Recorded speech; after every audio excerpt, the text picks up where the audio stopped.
जीवन में कुछ भी मुफ्त में नहीं मिलता, और अगर कोई चीज मुफ्त में मिल रही है तो समझ लीजिए गुरु कुछ तो गड़बड़ है। आज हम एक ऐसी ही चीज पर बात करने वाले हैं जो फ्री में मिलती है और खूब सारी मिलती है। वही एक चीज जिसके बारे में किसी कवि ने लिखा है, अडोलेसेंट के मौसम में तन्हाई के आलम में मैं कमरे की कुंडी लगा आया, फोन का इनकॉग्निटो ब्राउजर भी खोल आया, अभी अकेला हूं तो देख लेने दो, इंटरनेट ऑन करके ये नीला समंदर पी लेने दो।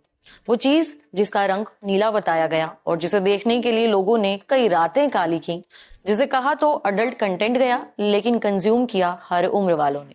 ये अडल्ट कंटेंट इंटरनेट पर फ्री में अवेलेबल है, बस हम कुछ बटन दबाते हैं और अडल्ट कंटेंट का अथाह समंदर हमारी आंखों के सामने हिलोरे मारने लगता है। आप सोच रहे होंगे, अगर कुछ भी फ्री में नहीं मिलता तो इंटरनेट पर इतना पॉर्न मुफ्त में कैसे बट रहा है। आपके मन में जिज्ञासा उमड़ती होगी कि ये इंटरनेट वेबसाइट इतना अडल्ट कंटेंट मुफ्त में दे रही है तो बदले में कुछ तो हमसे ले रही होगी, हमारे समय के अलावा। और अगर ले रही है तो फिर वो चीज क्या है, और अगर नहीं ले रही है तो फिर ये पैसा कमाती कैसे है। हम करेंगे आपकी सभी जिज्ञासा को शांत। आज जानेंगे कि कैसे बनी $1 बिलियन की ये अडल्ट कंटेंट इंडस्ट्री। आखिर मुफ्त में इतना कंटेंट बांटने के बाद भी कैसे प्रॉफिट कमाती है ये इंडस्ट्री, कितना पैसा कमाते हैं इस इंडस्ट्री में काम करने वाले लोग। हेलो, मैं हूं उपासना और आप देख रहे हैं जटिलता का विलोम, सरलता का पर्यायवाची, आसान भाषा में।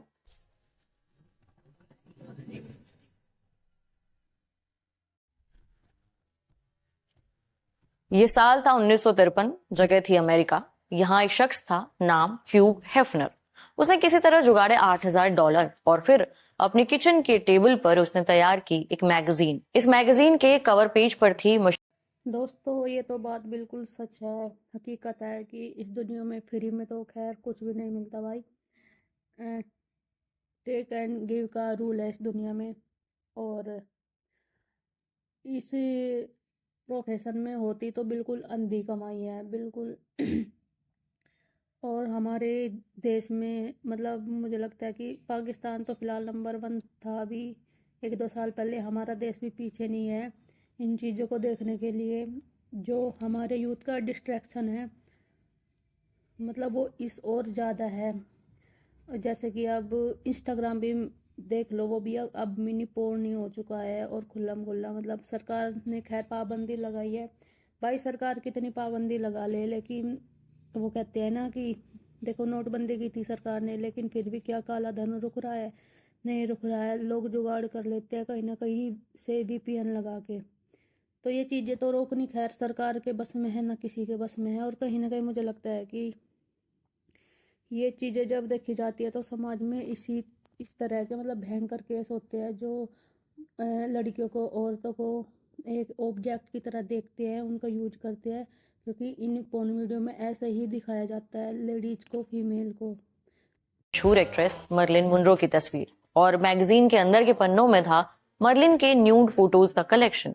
वही मर्लिन मुनरो जिसे हॉलीवुड की मधुबाला कहा गया, वही मर्लिन मुनरो जिनके प्रेम में अमेरिका के राष्ट्रपति तक गिरफ्तार हुए, और वही मर्लिन मुनरो जो 1950 के दशक में अमेरिकन सिनेमा की सबसे बड़ी पॉप आइकन बनकर उभरी।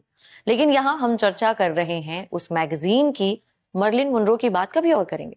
तो जनाब, ह्यूग हेफनर के किचन टेबल पर जिस मैगजीन का जन्म हुआ, उसने दुनिया को एक नया कारोबार सिखाया, कारोबार कामुकता को बेचने का। मैगजीन का नाम था प्लेबॉय और नाम के नीचे लिखी थी एक tagline, entertainment for man. Playboy launch होते ही जबरदस्त हिट हो गई, जामफाड़ कमाई की, और देखते ही देखते इसकी 50,000 कॉपियां बिक गईं। प्लेबॉय मैगजीन की कामयाबी ने यह साबित कर दिया कि इस कारोबार में पैसे खूब बनाए जा सकते हैं। फिर 1980 का दशक आते आते तकनीक काफी आगे बढ़ चुकी थी। अडल्ट कंटेंट भी अब तस्वीरों से आगे निकलकर वीडियो और फिल्मों की दुनिया तक पहुंच चुका था। फिर आए VHS टेप। ये वही मोटे काले रंग का वीडियो कैसेट था जिसमें शादी के वीडियोस शूट होकर के घर आया करते थे। शादियों के वही कैसेट जिनमें दूल्हे की एंट्री पर गाना बजता था, बहारों फूल बरसाओ मेरा महबूब आया है। और इसी VHS टेप में शूट होकर घर के अंदर दाखिल हुआ अडल्ट कंटेंट। VHS टेप के आने से हुआ ये कि अब इन कंटेंट को देखने के लिए सबसे नजरें बचाकर किसी मूवी थिएटर जाने की जरूरत नहीं थी। लोग अपने घर के कंफर्ट से इसे देख सकते थे। इसके बाद 1990 के दशक ने दस्तक दी और साथ ही एंट्री ली टेक्नोलॉजी के थानोस यानी इंटरनेट ने। और WWW के आने से XXX कंटेंट की पूरी दुनिया ही बदल गई। इंटरनेट